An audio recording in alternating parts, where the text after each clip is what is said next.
Hi guys, medyo busy talaga ang aking araw-araw na routine for my kids. Ayan. So ngayon lang ulit ako nakapag-vlog. Kaya, okay guys, ano bang gusto nyong chismisan?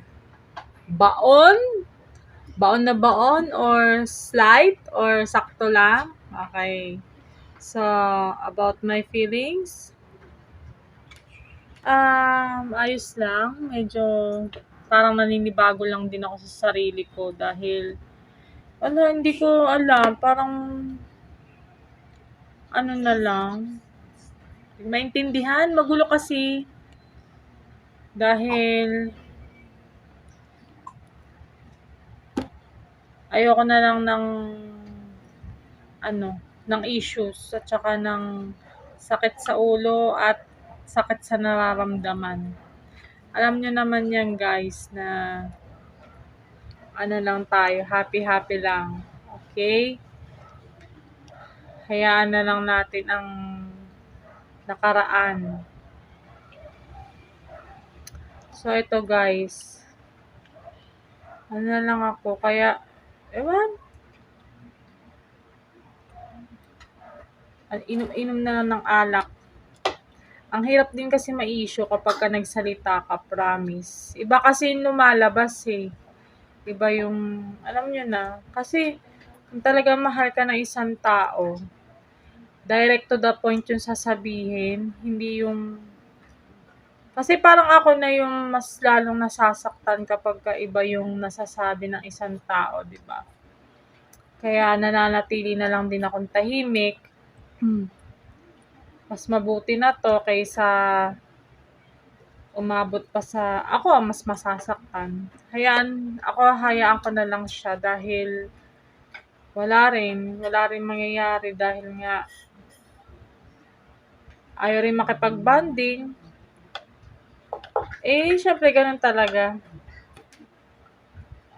Hindi naman natin kailangan ipilit ang isang tao kung ayaw talaga.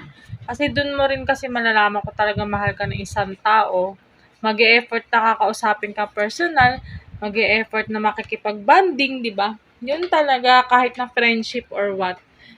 Yun ang pinakang effort, di ba?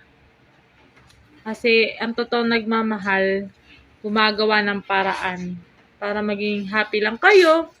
Banding, mga ganyan lang. Kasimple-simpleng bagay lang. Hindi yung, alam mo na yun, hindi yung complicated na gagawa pa ng anong issue. Diba? Kaya ako, medyo, napagod na rin ako. Kaya parang, na lang siguro, focus na lang ako sa aking tahanan. Yun na lang. Saka sa mga anak ko. Ang hirap din kasi mag-expect na magulo ang kanyang isip na hindi mo maiintindihan talaga. Paiba-iba. Mamaya totoo, mamaya hindi totoo, mamaya hindi. Pabago-bago ng isip. Ang hirap kasi ng ganun tao na hindi klaro, hindi talaga alam kung ano talagang desisyon sa buhay. Magulo. Ayoko nang ganun masyadong magulo. Kasi nasa sayo naman na yan kung anong gustuhin mo at tatahakin sa buhay. At ayoko na rin mga elam.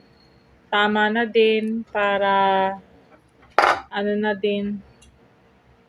Kasi iba yung lumalabas eh. Iba yung lumalabas na sinasabi sa totoong nararamdaman. Pagka ako nakaharap, parang gano'n, pag ako na yung nakaharap is magaganda ang mga bukhang bibig. Pero kapag nakatalikod na, iba na yung nasasabi. Ang hirap ng gano'n. Siyempre, ayoko na rin masaktan. Siguro ngayon 2025, nasanay na lang din ako. Kaya parang ako na lang din iiwas. Ganun talaga. Kaysa naman ako pa masaktan ng sobra, diba? Ganun din eh. Parang na lang, diba, parang sinasadya na warakin ako, inisin ako, di ba? Kaya ngayon, na lang, relax na lang muna ako.